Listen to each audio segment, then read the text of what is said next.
movie with our young filmmaker, Lilah Winkler.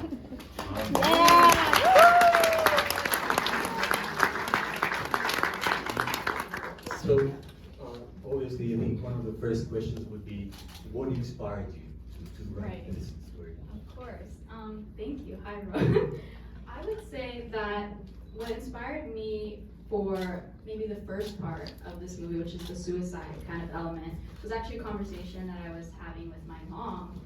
I must have been watching a show or a movie, and someone had purposefully, like within the intent, gone into the road. Me and my mom were on the same page of like, what happens to the other perspective on the people in a car, or on a subway or a bus, and I just thought it was really interesting, kind of odd, really strange, untalked about circumstance, and that just, I thought was an interesting bit, which inspired me. I wrote it down, and then I went back and developed it more for the movie when I was thinking of ideas.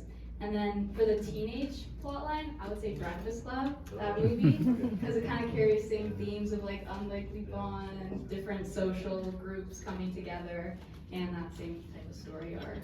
So yeah.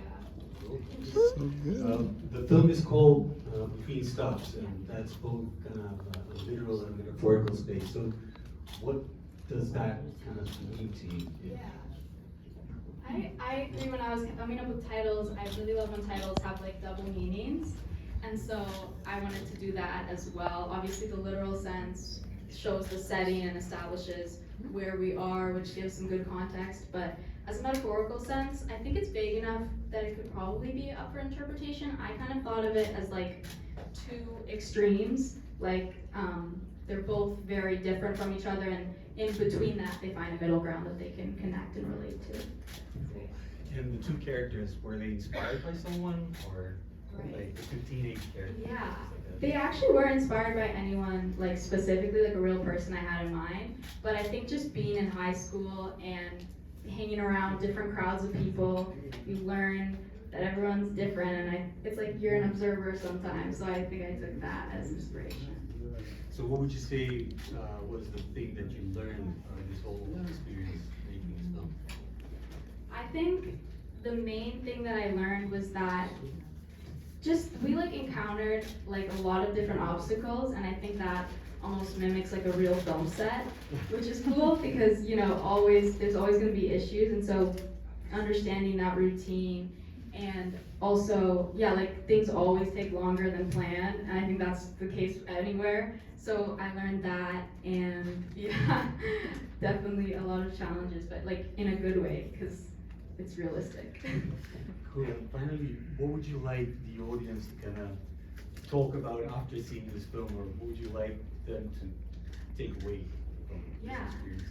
I would say anything that you think is good. Maybe if you want to talk, like if you're wondering what happens to the characters after, if they remain friends, or if they never speak again. I don't know, there's different things to think about, but anything that you feel is right. And I don't know. Anybody has any questions? I want to open the floor to you. Amazing. I have one. So you're talking about some of the problems that come up because you're in the subway, the TTC. Like, tell me a little bit about what happened there, because that's in public, Filming there was a challenge. There was like a guy playing music there, and so audio was very hard. Yeah. There was announcements always happening. There was a couple people that were like offended by filming and laughing or whatever, but you just have to block it out. And then just everything. There's a lot of difficulties with the camera, if it dying or running out of storage, and so many problems, but it all worked out. Good. Okay, amazing. Any other questions? Is this your first film? So I made a couple little short films where like I'm the actor in them, just because it's obviously the most convenient. But they're more like 4 minutes max. So this was my first like real, I felt like with actors, and so yeah. And how did you fund it? Sorry. How did you fund it? It was actually, I spent like no money on it at all. This was like I'm not even joking. The camera wasn't mine. It was my friend's camera. The microphone, I recorded with something that I signed out from my high school class, and then attached it to a hockey stick. And yeah, like the music, all copyright or free. Sorry, copyright free. So pretty much just spent like money on the Timbits afterwards.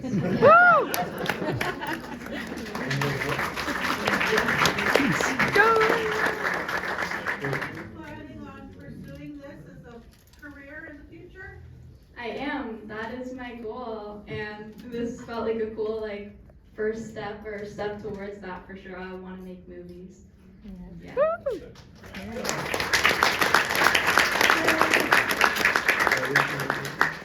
Okay, so thank you so much.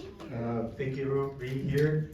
We're gonna now see DJ Ahmed enjoy the film, and thanks again for